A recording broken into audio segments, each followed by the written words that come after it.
we're pretty fortunate here in Dota. Most of the players at like the top level are pretty well off and have had a decent amount of success in previous years, to where money isn't the primary motivation for competing in tournaments. So it would have been nice to play on the stage in front of all the fans, and ESL always does a great job of putting on an awesome show, and it was unfortunate that this time around we didn't get to be a part of it.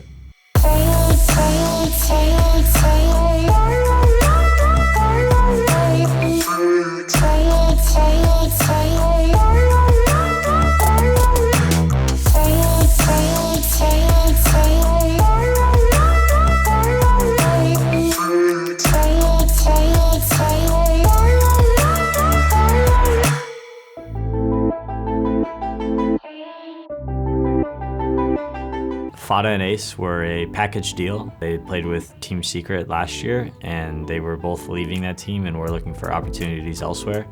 They both really liked each other as players and felt like they still had a lot of offer to another team. So I contacted them, they contacted me, and we decided to try and make it work. Saksa, he's an incredibly talented player who could probably play a lot of different roles. He's one of the highest ranked players on the leaderboards. He decided usually plays a similar role to I do as a position 5, but entirely capable and willing to switch to position 4 to be a part of a championship team. Neta was somebody that I played with last year and was an incredibly skilled and talented player. We still needed an offlaner, position 3, and he seemed to fit the team.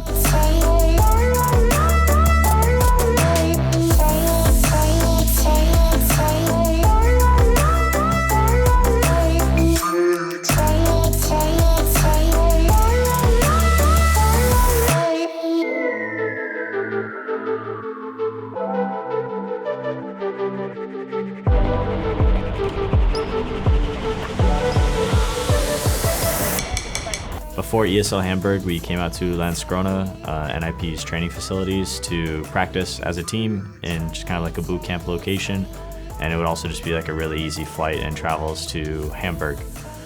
We practice every single day, usually 4 to 6 scrims, and then matchmaking and just preparing and just trying to, just be focused on Dota.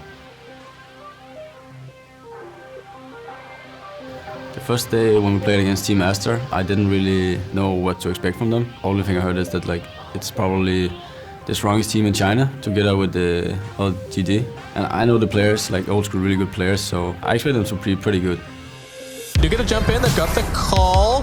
Focusing down onto D-Stones, taking pretty big damage. He's popped the BKB, but he gets right-clicked down. They did pop the Supernova and a bunch of BKBs to make sure that they get this. Sylar still in the backlines. He's also got the Aegis, so it's Sylar versus the world. Global coming through, but 33 still getting chased down. XXS trying to get in here. Wants to use the Reaper side if he can. They've got the break onto Sylar, so they don't have that dispersion damage coming out. Up in call. They have managed to fight XXS. D-Stones, the global now coming through. PPD getting focused down by Sylar. He will tick out to these illusions. The Cataclysm is coming through. Bloodseeker gets eliminated. The Supernova is getting channeled up inside of the Roshan pit. Sylar still chasing forward. He's found Ace over by the Ancient. 33 doing his level best to save him. They will be able to bring down Baboka, but Sylar's still alive. Ace will be brought down dead for 100. 33 will be the last one to fall as they drop the scythe on Phoenix's head over in the river. And with all of them dead, NiP have no other choice. They're going to call the GG here. I think that game we should have won if we had the right item builds and item choices. The second game, we also we were leading after the laning stage, and it was going pretty good. Jump in, XXS wants to burst down the Dazzle. Looks like they are going to be able to. They get the Nightmare up onto PPD, keeping him controlled. That's going to be the dual victory. Now they've got the Fiend's Grip up onto the high ground. 33, nothing that he can really do. He finally gets the Overgrowth out. Ace running away. 33, not going to be quite so lucky. Actually surviving on just a sliver, gets the heal up. And now they turn things around. They bring down D-Stones. Fata jumping in with his BKB. Baboka about to get right-click down. Double kill for Fata. Fenrir, can we get a root? Yes, we can't interrupt that TP at the last possible moment. We were kind of pushing too hard for it because we went high ground at it, and we just got kind of wiped, which had never happened. NiP actually looking towards the high ground. They do push pretty darn fast. They're going to jump in with XXS, looking to burst down Saksa. They've got the heals coming through. Baboka sunraying his way forward. Ace just kind of stuck here. He's going to get right-clicked down. That may have been a little bit overzealous. One more auto attack from Sylar as they finish off PPD. This is a rookie mistake from NiP. I think we had a really good fighting chance both games. It won well, but we lost 2-0. I mean, the team was really good after all. Brilliant Dota we've had already today. A little bit more for you as well, just to spoil you even more. Last 2 games of the day will be fought between EVOS and NiP. Logic goes in, sort of baits out the combo. It's going to mean Avil's in trouble, though. He just gets focused instead. Ace blinks forward. Facesucker back in. It's just the 2 of them. They'll try with a Reaper side, but it's an incredibly early one. The BKB is out, but the Abyssal Blaze down onto Facesucker. A leap again to keep the distance. Ace has the Mana Void down onto the Necrophos as GG is called. NiP will take game 1. Jumps on, Avil comes in, but there's the black hole from 33. Holds the 2 of them down. Mana Void comes down onto Avil. BKB's been popped by a Logic, but they've got the physical to fight through it. As 3 dead. Indeed, GG well played will be called. Overall, it's also our first tournament game together. Yeah, sometimes you just have to get like some games going on the stage before you really are too confident playing together there. All right, well, fantastic. A lot of fun here, even though it's a late night, Red Eye, but I think Peter's ready to play some more games coming up tomorrow. Thanks a lot. We'll send it back to you. Oh, forgot that time. You got me. It's late night. I'm supposed to. You want me to touch everyone on the camera. Thank you so much. No problem. Easy peasy. Thanks a lot, man. Appreciate it.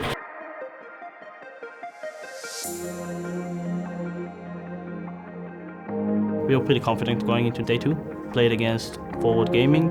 They're obviously a very good team. They got 8 players at TI as well. They only changed 1 player. I think we were still pretty confident.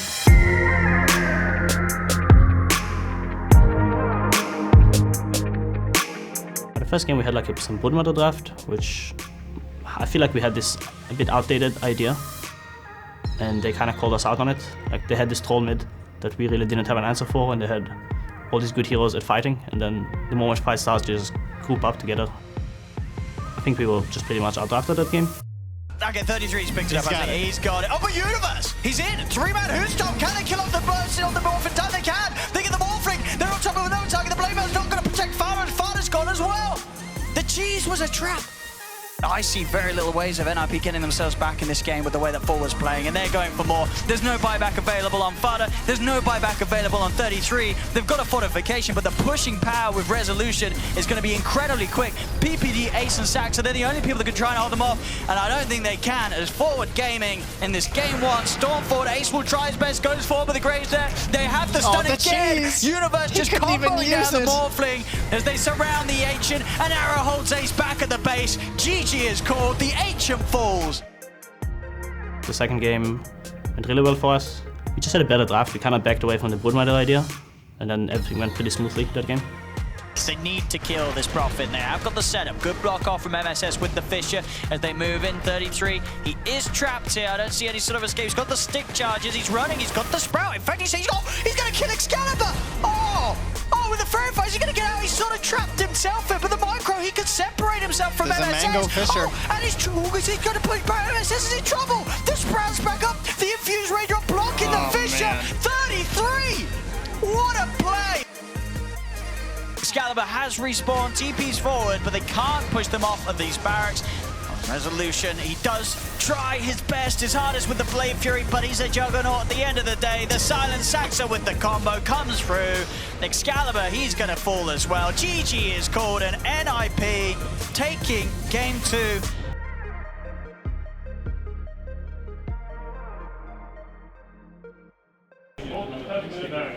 Good times, dude. Oh, I forgot to touch him. God damn it. We got tripped you and everything.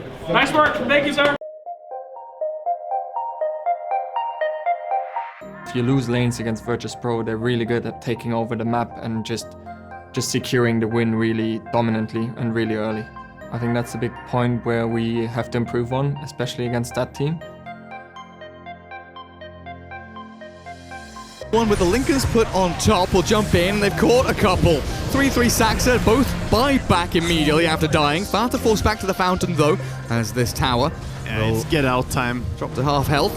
Nice little move in from Saksa. Gets the stun, the silence, the magnetize, but Yule's up from Dark Willow, buys some space and time. As Ace's BKB here, he's being punched down by the Morphling. Hand of God will maybe keep NiP alive, but PPD still falls. As Ramsey stands his ground in the middle of the Radiant base. Fata battling with Pasha. The towers will do a hell of a lot. But there it is. Nightmare save. Oh, Solo keeps him in the game. I mean, you just make one little misstep against VP and you get so punished. 2 spots, or rather 1 spot, and 2 teams up for grabs in that one, and they happen to be playing each other. It's Ninjas in Pyjamas versus Complexity Gaming.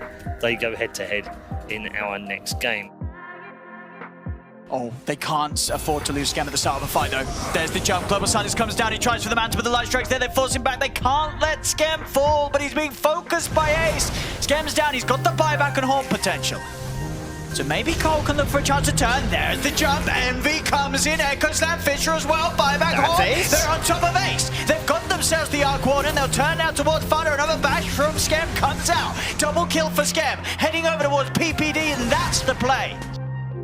Carl, they've got a secondary horn. Look at this Scam making the big ball of plays straight into the base. Gets himself on top of Ace. Buyback from Saksa, buyback from Fata, buyback from Ace. They need this chase down. Gotta get some kills Cole, here. Make it worth. If they can get everyone That's a out dieback on alive, Snake. it's going to be huge, but it needs Snaking at the front of it all. Sent up into the air. Snaking Ghost Shroud forces out. He gets 5 of Envy! In with the Echo Slam. Does gets caught out by the light striker. And Fata keeps the distance. Ace still alive, crawling away, but a second X Scam chasing down the target as he gets Ace. Ace down for 2 minutes. No buyback. Another side down on a Saksa. Saksa's gone for 155. No buyback. PPD dies. He'll buy back. But Cole, I think they may have just done it there. Unless something crazy can happen between Fata and 33. Oh, Envy might be in trouble here with that split. They're trying for him. Haunts up again, Scam, he's back in, he's on top, and he's got the pop. He takes a third. PPD forced back to the base as only the Ogre and the Brew left in this game. Peter's taken out, and Complexity have done it. We got really far ahead in game 1 and kind of thought we had it in the bag and made a couple of poor decisions, and it costed us the game. I still tried to remind everybody that we're the better team.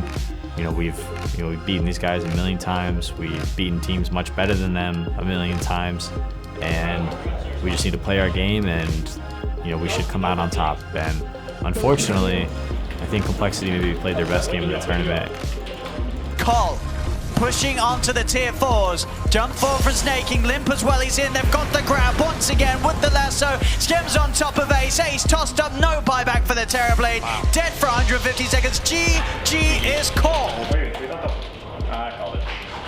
Sorry. I think that the early exit was dampened by the idea that it wasn't a DPC event. Of course, we go to all tournaments with expectations and preparations to go as far as we can. In hindsight, I think that we maybe felt the pressures of being in that final game, win or lose, making it to playoffs, not making it to playoffs, and I think it kind of clouded our decision making when it mattered the most. So we're going to use that as a lesson going into the major, and hopefully stuff like that doesn't happen again.